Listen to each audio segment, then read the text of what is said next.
Hello gardeners welcome to my new super fresh blog. मुझे आपको दीर्घ गोटे सप्ताह पर मोर channel Vikas garden and blog को स्वागत करुच्ची। मुझे आपको एभलिया गोटे वीडियो नहीं आसी आपण पाखक जो वीडियोटी देखिले आपण मैंने आपणकर गार्डन को आसंता शीत दिने सीजनाल फ्लावर रे पूरा भरपूर करदेवे। मन रखिए आम गोटे गछ लगे था आमर आशा थाए जे किपर भाव आम से गचर ढेर सारा फूल पाइबा। जदि आम तार भल भाव जत्न नवा तार जत्न नवा ताले आमको से भल भाव फूल दब ना ना। सर्वप्रथम आपण मैंने मुझे आपको आनी गोटे गेंडु गचर जत्न विषय देखो मोर गेंडु गछ गुड़िक केते बुसी होती। ये तो गोटे गछ देखो ये केते सारा डाल बाहर देखो। सर्वप्रथम तो आपण मैंने चेष्टा करूँ आपणकर गार्डन में आड करने गोटे गेंडु गछ जदि आपण मैंने एपर्यंत आड करना यथाशीघ्र आड कर दिंतु जेहेतु आपड़ जिते जल्दी आड करेंगे से जल्दी आपण मैंने फ्लावर पाइबे। मोर देखो ये जो गेंडु गछटी मु केवल 2 खंड डालू मुई 3-4टा गेंडु गछ करी एबे मोर ग्रो करुच्ची बहुत ढेर सारा कटिंग रु डाल मुझे तो एत बुसी केपरी कली देखु। प्रथम मुझे 2-3टा गंठी छाड़देली देखो। प्रथम देखो तार ये गोटे गंठी ये ऊपर गोटे गंठी प्रथम आम जिते बड़े भी पिंचिंग करेंगे आम गछटी से बुसी हम देखो। ये तार डालटा जाइए देखो ये फास्ट गंठी आपण मैंने देखले ये पाइले फास्ट गंठी देन यहाँ सेकेंड गंठी पर ता ऊपर आम जो बाकी अंशटी रहा से अंशटी को गोटे कईच साहाय्य ब्लेड साहाय्य काटिदेवा ना एमती भांगीदेवा। साधारणतः आम उपर आम किसी हल्दी फल्दी लगेबी कि फंजीसाइड पाउडर लगेबी प्रायतः गेंडु गचर एतेटा भी फंगस लगी न था किंतु गेंडु फूल फुटी सारा पर तादे फंगस लगी था। नेक्स्ट जो खंडक मोर बड़ा यही खंडक मुझे खंडक आराम से गोटे गछ ग्रो करी। ये आम ढेर सारा पिंचिंग कर देछि सब गछ गुड़िक देखो। 4-5टा गेंडु गछ अच्छी मुझे केते गुड़िक गेंडु गछ पिंचिंग कर देछि ये देखो।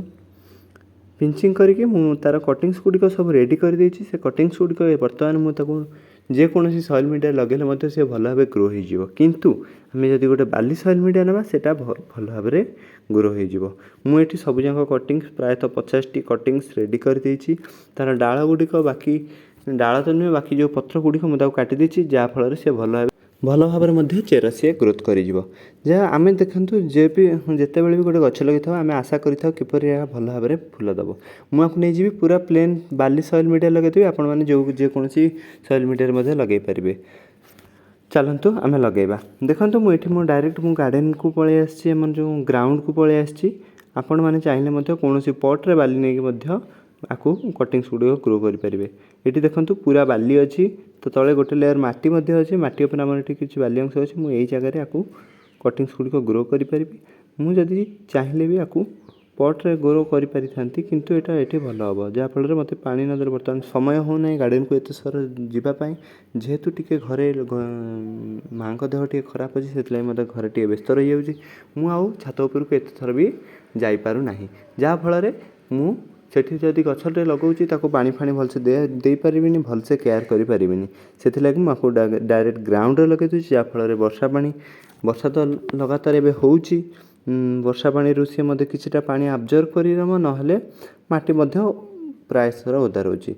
तापर देखो मुझे एमती किसी गात करदे आपण मैंने गात जब न करुँच गात न करी मत डायरेक्ट सेमती हल्का से पोती देजे।